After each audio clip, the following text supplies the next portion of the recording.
Parish, the superintendent of schools says FEMA is about to approve the demolition of a portion of Golden Meadow Middle School damaged in Ida. The school sustained significant damage to a two-story building that housed most of the classrooms.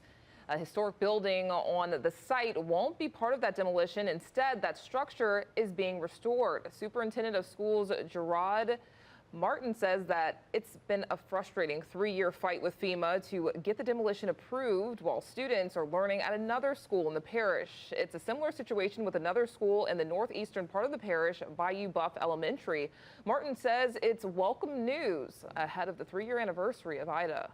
FEMA looks like they're on board finally after months and months of submitting paperwork and dialoguing with them back and forth about these two campuses. Both Bayou Buff Elementary School and Golden Meadow Middle School are on the road to recovery finally.